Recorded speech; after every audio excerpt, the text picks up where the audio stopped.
మరి దేవుని యొక్క మహిమ కొరకు చక్కని మరి జీవితాన్ని, ఆదర్శవంతమైన జీవితాన్ని, దేవునికి మహిమకరమైన జీవితాన్ని, సమాజానికి ఉపయోగపడే జీవితాన్ని కలిగి ఉండాలనే ఉద్దేశంతో దేవుని యొక్క సంకల్పం. అందును బట్టి మీ యొక్క వైవాహిక జీవితం ఆశీర్వదించబడాలి అంటే యెహోవా యందు భయభక్తులు కలిగి ఆయన యొక్క త్రోవలు అనగా దేవుని యొక్క వాక్యానుసారమైన జీవితం మీరు కలిగి జీవించినప్పుడు మీ యొక్క గృహస్థ జీవితం వర్ధిల్లుతుంది.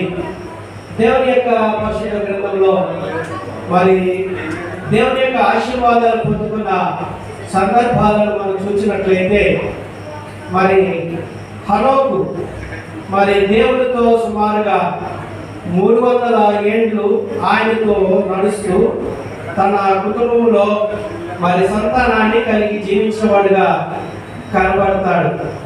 అందుచేత మరి మీ యొక్క గృహస్థ జీవితంలో దేవునితో నడిచే అనుభవంలో ఉండాలని దేవుడు సెలవిస్తూ ఉన్నాడు. అదేవిధంగా నోవహు యొక్క జీవితంలో దేవుని ఎడల నిందారహితంగా దేవుని నీతిని నెరవేర్చిన వాడుగా జీవించిన వాడుగా కనబడతాడు. అటువంటి విశ్వాస సహితమైన జీవితం, భక్తి కలిగిన జీవితం దేవుని ఎడల మీరు కనపరిచినప్పుడు మీ గృహస్థ జీవితం వర్ధిల్లుతుంది అనే విషయం దేవుని యొక్క వాక్యం తెలియజేస్తా ఉంది. ఇంకా మనం చూసినట్లయితే దేవుని యొక్క లేఖనంలో యెహోషువ చెప్తాడు, నేను నా ఇంటి వారును యెహోవాను సేవించెదము. మీరు ఇరువురు కూడా దేవుని ఎడల భయభక్తులు కలిగి ప్రార్థనా జీవితం కలిగి దేవుని మందిరానికి వెళ్ళే అనుభవం కలిగి దేవునిని ఆరాధించడంలో ఇరువురు కలిసి ప్రభువును మహిమపరచడంలో మీరు సిద్ధం అవ్వాలని దేవుడు జ్ఞాపకం చేస్తా ఉన్నాడు. అదేవిధంగా కొత్త నిబంధన గ్రంథంలో మరి జకర్యా ఎలిజబెతుల గురించి చూసినప్పుడు దేవుని యొక్క సకల విధములైన ఆజ్ఞల చెప్పున, కట్టడల చెప్పున వారు దేవుని మహిమపరిచి జీవించిన సందర్భం కనబడుతూ ఉంది. అందుచేత దేవాది దేవుడైన తన ప్రియ కుమారుని ప్రభువైన యేసుక్రీస్తుకు ఈ భూమి మీద నీతి యావత్తు బాప్తిస్మం ఇవ్వడానికి యోహాను ఉపయోగపడ్డాడు.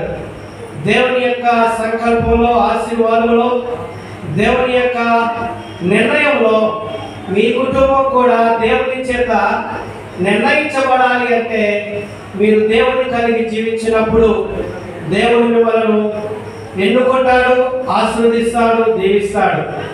ఇంకా వాక్య భాగంలో చివరిగా వివాహ జీవితం కలిగిన భార్యాభర్తలు వారు నేర్చుకోవాల్సిన 2 మాటలు. పురుషుడిగా మరి నీ భార్యను ప్రేమించమని, అదేవిధంగా స్త్రీగా తన భర్తకు లోబడి ఉండాలని 2 మాటల్లో మీ జీవితంలో కలిగి ఉన్నప్పుడు దేవుడు మహిమ పొందుతాడు. ఈ భూమి మీద మీ కుటుంబ జీవితం వర్ధిల్లుతుంది, మహిమకరంగా ఉంటుంది. అందుచేత మీరు ఆ విధంగా ఒకరిని ఎడల ఒకరు దేవుని ఎడల భయము, భక్తి కలిగి, మర్యాదలు కలిగి మరి లోబడి ఒకరినొకరు ప్రేమించుకొని ఈ భూమి మీద దేవుని నీతిని వెదజల్లుతూ దేవుని కొరకై మీరు జీవించాలని ఆశీర్వదిస్తూ ఈ మాటలను ముగిస్తూ ఉన్నాను. దేవుడి తన మంచి భాగాలను ఈ సందర్భంగా నూతన వధువులను ఉద్దేశించి దీవించుగాక. చాలా సంతోషం. ప్రియమైన వాళ్ళ అయితే దగ్గరగా 300 మంది ఉంటారు. మరి ఈ వివాహ దేవాలయంలో మహా